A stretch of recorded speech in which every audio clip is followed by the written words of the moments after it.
My name is Crystal. I am 32 years old, and for as long as I can remember, my birthdays have been treated like an afterthought. When I was younger, I tried not to notice. My parents were always busy, my brother always seemed to need more attention, and I told myself it wasn't important. But as the years went by, the pattern never changed. Year after year, they would forget or worse, remember but make no effort. A half-hearted text, a cake bought at the last minute from the grocery store, sometimes not even that. And yet, for my brother, every milestone was an event. My parents poured thousands into his birthdays, anniversaries, achievements, lavish dinners, catered banquets, fireworks in the backyard. One year, I grew up in the shadows of those celebrations. My brother, Daniel, was the golden child, charismatic, ambitious, dotted on. I, on the other hand, was the quiet achiever. I worked hard, got good grades, built my career in public relations from the ground up. By 32, I was a respected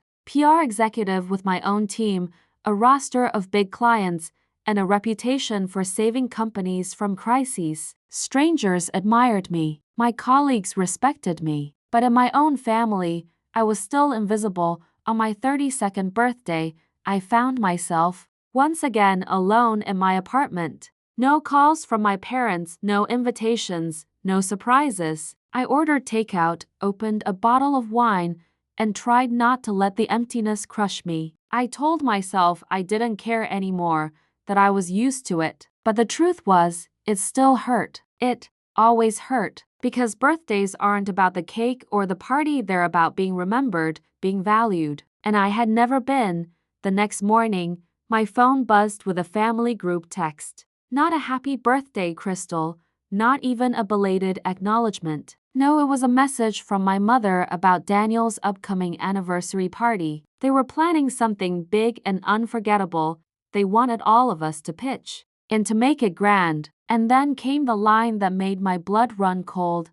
Crystal, since you're doing so well at work, we thought you could contribute $20,000. It'll be such a special gift for your brother and his wife. I stared at the message, my fingers trembling. $20,000. Not for me, not for anything I had ever done, but for Daniel. Always for Daniel. Something inside me cracked that morning. It wasn't sudden rage, it was deeper, quieter, more dangerous. It was the realization that I had allowed this pattern to continue for decades, and they had taken advantage of it without hesitation. They had erased me from their lives except when my success could serve their favorite child. I typed out a response, then deleted it, typed another, deleted again. Words felt useless. They had ignored my words my whole life. What they couldn't ignore were facts, receipts, reality. I was a PR executive after all. I knew how to control narratives. I knew how to expose hypocrisy. And I had years' worth of material because being invisible had taught me to watch, to listen, to notice the cracks others missed. I remembered the arguments between my parents when they thought no one was listening. I remembered the shady business deals my father bragged about after a few too many drinks. I remembered the little comments Daniel's wife made at family dinners, hints about things that didn't quite add up. And being in PR, I had the skills to dig deeper. That week, while my family planned the party of the year for Daniel, I began gathering everything I could. I pulled financial records, cross-referenced property holdings, dug into Daniel's social media and his wife's. I found whispers of infidelity, debts my parents were hiding, charities they claimed to support but never actually donated to. Piece by piece, the picture came together, not of a perfect family, but of a crumbling empire propped up by lies, and while I collected, I smiled. I attended the planning meetings, nodded politely when they spoke of the caterers and the venue, listened when my mother reminded me of my part in funding the spectacle. I didn't argue. I didn't protest. I agreed, because I wasn't going to deny them the party. No, I was going to give them exactly what they wanted, and then take it all away in front of everyone they were desperate to impress. I bought a new notebook and began writing everything down. Dates, names, quotes, screenshots. I didn't just want revenge. I wanted a record. I wanted to look back and see the story of how I stopped being their silent scapegoat and became their reckoning. The night of Daniel's anniversary arrived faster than I expected. The venue was a grand ballroom in a hotel downtown, glittering with chandeliers and filled with the city's elite. My parents were radiant, Daniel was smug, his wife glowing in a designer gown. Guests sipped champagne and admired the extravagance. And me? I walked in wearing a simple black dress, holding a clutch that carried not just lipstick and keys, but a flash drive that could turn the entire night upside down. When the speeches began, I waited. My father praised Daniel's accomplishments, my mother gushed about the beautiful marriage, and Daniel smirked as if he had already won. And then, when they called for me to say a few words because I had, after all, been so generous in contributing, I rose. My heels clicked against the polished floor as I made my way to the stage. I took the microphone, smiling warmly at the crowd. Thank you all for being here to celebrate my brother. It's truly a night to remember, and it will be remembered, though perhaps not in the way my family intended. The room grew still. My parents exchanged uneasy glances. Daniel's smirk faltered. I nodded to the technician I had quietly hired earlier that week, and the screens behind me flickered. In an instant, photos, documents, and messages filled the projection. Daniel's hidden debts, my parents' tax evasions, the charity scams, the affair. Gasps echoed through the hall. Whispers spread like wildfire. I stood tall, my voice clear and calm. For years, I have been invisible to this family. My birthdays forgotten, my achievements dismissed. But not tonight. Tonight, the truth will be seen. Tonight, I am not invisible. The silence that followed was delicious. The destruction was inevitable, and I, for the first time in my life, felt truly alive. The ballroom erupted in chaos. Gasps became shouts, shouts became accusations, and within minutes the air was thick with scandal. I stepped off the stage with measured grace, my heart pounding but my face serene. Years of public relations work had taught me the importance of posture, of composure, of controlling the story. And tonight, the story belonged to me. My mother was the first to recover, her face pale beneath the layers of makeup. She hissed my name, dragging me into a corner. What have you done? Do you realize you've humiliated us in front of everyone? Who matters? I looked her in the eye, steady and unflinching. For 32 years, you've humiliated me by pretending I didn't matter. Consider this balance restored. Daniel stormed over, his face red, eyes wide with fury. You ruined me, Crystal. Do you understand? You've destroyed everything I've built. I laughed, not cruelly, but with the kind of relief that comes when truth finally slices through years of lies. Daniel, everything you've built was already crumbling. I just turned on the lights so everyone could see the cracks. His wife stood nearby, trembling, whispering into her phone. I suspected she was calling her parents, or maybe her lawyer. The affair photos had hit her harder than she expected. She had played her role as the picture-perfect partner so well, but perfection shatters loudly when it breaks. The guests fled quickly, their whispers filling the night. I overheard phrases: tax fraud, affair, debts, unbelievable, as they streamed out the doors. My parents tried to salvage what little dignity they could, but the evening was over. The grand celebration they had envisioned for Daniel's marriage had become the stage for their public unmasking.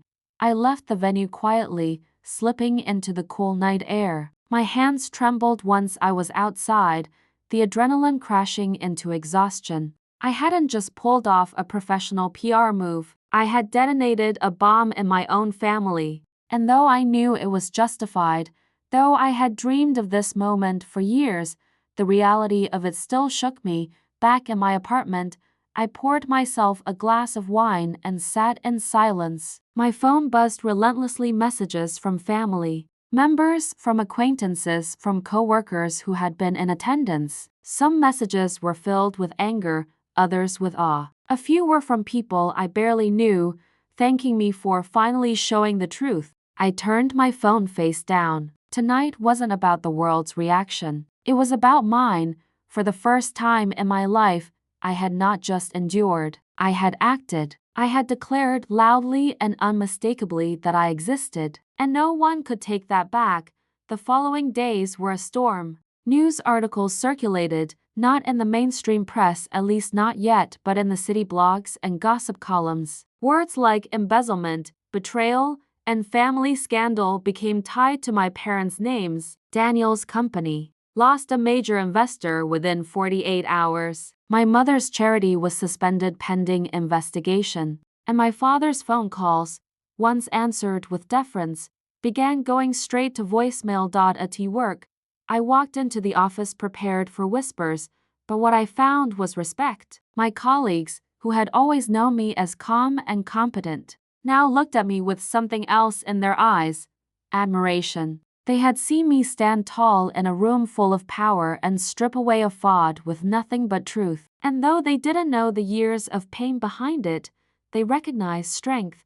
But my family didn't see strength. They saw betrayal. 3 days after the party, my father came to my apartment. He didn't knock gently. His fists pounded on the door, shaking the frame. I opened it slowly, keeping the chain locked. "You've ruined us, Crystal," he growled, his voice low but trembling with fury. "Everything we built, gone. Do you feel proud of yourself?" I held his gaze through the narrow crack. "You build nothing but lies, father. Lies collapse eventually. I just chose the timing." He slammed his fist against the door. "You're no daughter of mine." For a moment, the words stung. A child always wants her parents' love, no matter how cruel they are. But then, like a wave receding, the sting faded. "You made that choice years ago," I replied calmly. "When you forgot who I was." I closed the door before he could answer, leaning against it, my chest heaving. The chain rattled softly as if echoing the severed bond. That night, I opened my notebook again, the one where I had recorded everything. I flipped through the pages, dates, screenshots, documents. Each line was a scar, but also a weapon. And I realized something important. The party had been only the first act. I had more truth to tell, more light to shine into the corners they had kept hidden, and this time, I wouldn't wait for them to call a party. This time, I would choose the stage. I began drafting a plan. My PR instincts took over. Audiences, timing, impact. My parents cared about their reputation more than anything else. They thrived on appearances, on the illusion of power and respect. To destroy that illusion completely, I needed to take the evidence public. Not in whispers, not in gossip blogs, but in a way that could not be denied, ignored, or spun. I started small. An anonymous tip to a local journalist about the discrepancies in my mother's charity. Within a week, an article appeared questioning the allocation of funds. More journalists picked up the thread. Soon, donors demanded answers. My mother tried to defend herself, but documents speak louder than pearls, and the documents were undeniable. Then came Daniel, his company's debts, his hidden accounts, his reckless spending. I sent carefully curated files to investors, to regulatory agencies. Within weeks, his company was under review, his golden boy image tarnished beyond repair. His wife filed for separation, her lawyers citing irreconcilable differences, though the truth was plastered across hotel receipts. And finally, my father, the man who had taught me that appearances mattered more than love. I delivered. His tax evasions, his shady property deals, straight into the hands of those who had once toasted his success. He was summoned for questioning, his name dragged through the mud he had once walked above. Through it all, I stayed silent. Publicly, I was just Crystal, the PR executive. Privately, I was Justice, meticulous and relentless, yet revenge has a strange taste. Sweet, yes, but also bitter. As I watched them unravel, part of me mourned, not for them as they were, but for the family I had wished they could be, for the birthdays I had hoped they'd remember, for the love that never came, but I did not stop, because this was not only about me. It was about every moment they had taught me I was invisible. Every scar demanded to be acknowledged. Every scar came with receipts. The weeks that followed were like watching dominoes fall in slow motion. Every secret I had unearthed, every receipt I had saved, every inconsistency I had catalogued was now blooming into scandal. And yet, while the city buzzed with gossip and reporters churned out headlines, my apartment remained a bubble of silence. I went to work, I came home, I wrote in my notebook. Outwardly, I was calm, the picture of composure. Inwardly, I was a storm. Daniel was the first to break. News of his company's review spread quickly, investors pulling out in droves. He called me late one night, his voice slurred, drunk. "You think you're so clever, Crystal? You think you've won? You don't understand what you've done." I held the phone in silence, letting him rant. He cursed, he begged, he threatened. And then, finally, his voice cracked. "You were supposed to be my sister." I said quietly. "But you and our parents made it clear that being your sister meant being nothing." I chose not to be nothing anymore. I hung up before he could answer. My mother tried to fight publicly. She went on a local morning show, draped in pearls, insisting the charity funds had been misallocated by incompetent staff. But the interviewer pulled out documents, the ones I had provided anonymously, showing her signature on every transfer. Her face paled, her smile faltered. The clip went viral. By evening, she was the subject of ridicule, her name trending with hashtags like #PearlsOfFraud. My father was more cunning, more dangerous. He didn't waste time with denial. Instead, he came to me again, this time not with fury, but with something worse: manipulation. He showed up at my office building, waiting for me in the lobby like a predator disguised as a weary old man.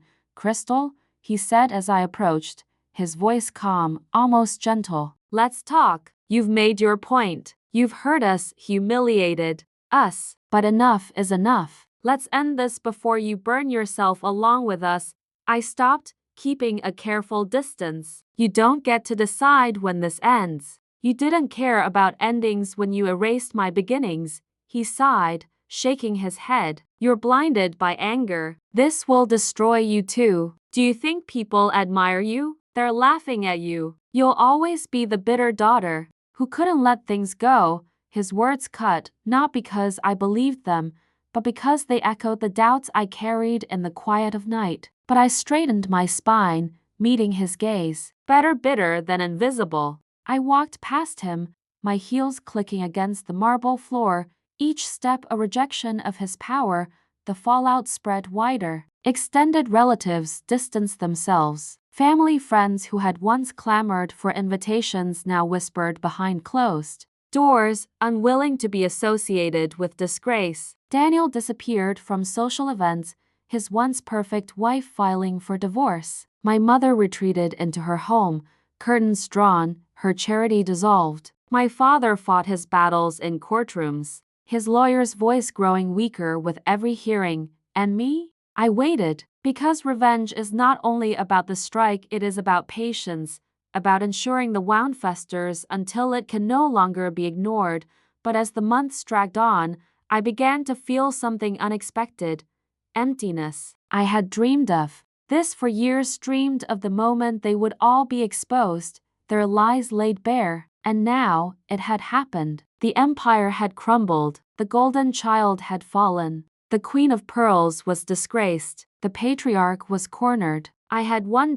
So why did victory feel so hollow? One evening, I sat in my apartment, staring at the candlelight flickering across my notebook. Every page was filled, every scar documented, every secret exposed. And yet, I felt restless, unsatisfied. Revenge had been my fuel, my compass. Without it, who was I? It was my therapist, yes. I had finally sought one who posed the question that changed everything. "Crystal," she said gently, "you've dedicated your life to proving you exist by tearing down those who ignored you. But what would it look like to prove you exist by building something instead?" The question haunted me. For days, I turned it over in my mind. Building, creating, living, not just surviving or retaliating. And so, slowly, I began to shift. I started writing essays, anonymous at first, about betrayal, about toxic families, about survival. I posted them online under a pseudonym. To my surprise, they resonated. Strangers commented, sharing their own stories, thanking me for giving words to their pain. My inbox filled with messages of gratitude, of solidarity. It was intoxicating in a new way, not the sharp, bitter intoxication of revenge, but the warm, sustaining kind that comes from connection. For the first time, I wasn't just reacting to my family's neglect. I was creating something beyond them. Still, the scars remained, and the scars demanded closure. That closure came in the form of an invitation, or rather, a command, from my father. He was hosting a family meeting, the first since the scandals had erupted. He wanted us all present. The message was short, unsigned, but unmistakably his. Every instinct told me not to go, but something in me, curiosity, perhaps, or the need to see the end of it with my own eyes, compelled me. The mansion looked smaller when I arrived, stripped of its grandeur. The gates were rusted, the lawn unkempt. Inside, the air smelled stale, as if even the house itself had given up. My parents sat in the living room. Daniel slouched beside them. They looked diminished, shadows of the figures they once were. My father spoke first. "Crystal, we need to put this behind us. The family name is in ruins, but we can rebuild if we work together." I laughed, sharp and bitter. "Now I matter? Now that you've lost everything?" My mother's eyes filled with tears. "We're still a family." "No," I said firmly. "We were never a family. A family remembers your birthday. A family sees you. A family doesn't demand $20,000 from the daughter they forgot to celebrate." Daniel groaned, rubbing his temples. "God, are you still stuck on birthdays? Grow up, Crystal." That was when I stood, pulling a final envelope from my bag. I placed it on the table, my hand steady. "This is the last of it. Every receipt, every document, every truth I haven't yet released. If you try to rebuild on lies again, it will all go public. Consider it insurance." They stared at me, speechless. My father's jaw clenched. My mother sobbed softly. Daniel cursed under his breath.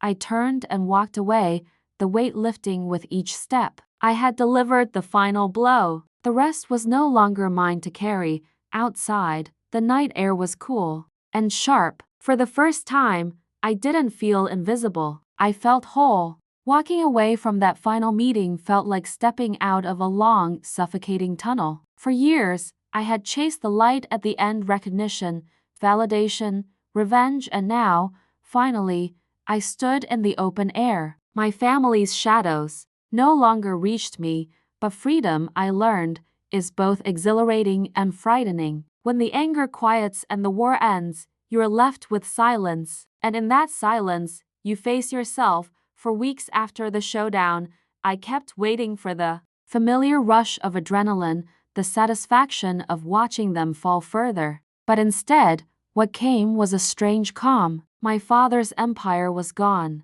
My mother's name was tarnished. Daniel's marriage and career had collapsed. I had exposed them all. And yet, the real victory wasn't in their ruin. It was in the fact that I no longer craved their attention. For the first time, I had no desire to prove myself to them. I poured my energy into writing. What had begun as anonymous essays grew into something bigger. A publisher reached out after one of my pieces went viral. "Crystal," the email read, "your voice is powerful. People need to hear it." Soon, I found myself working on a book, part memoir, part manifesto about toxic families, betrayal, and the long road to reclaiming yourself. As I wrote, memories resurfaced. Not just the humiliations, but the small moments too. The birthdays where I blew out candles alone. The dinners where Daniel's stories drowned out my achievements. The way my mother once told me, "You'll understand someday, Crystal." Not everyone can be special. Each memory hurt, but writing transformed the pain into something else. Not closure exactly, but clarity. The book became my new project, my new weapon, not to destroy, but to build. When it was published, I expected modest attention. Instead, it exploded. Readers around the world connected with my words. They sent me letters, messages, long confessions about their own families, their own scars. Some were heartbreaking, others defiant, all of them resonant. One message stayed with me. It was from a young woman named Maya. I read your story and left my parents' house last night. They always told me I was worthless, that my brother was the only one who mattered. Your words gave me the courage to walk out. I'm scared, but I feel free for the first time. Thank you, I cried when I read that. Not tears of grief, but of recognition. My pain had not been in vain. It had become a lantern for others stumbling in the dark. Meanwhile, my family faded into obscurity. My father spent his remaining years battling lawsuits, his once commanding voice reduced to bitter muttering in courtrooms. My mother retreated into seclusion, her pearls gathering dust in a drawer instead of glinting beneath chandeliers. Daniel disappeared completely. Whispers placed him overseas, chasing ventures that always collapsed before they began. For the first time, their names carried no weight. They were just people, broken people, stripped of the illusions they once used to tower over me.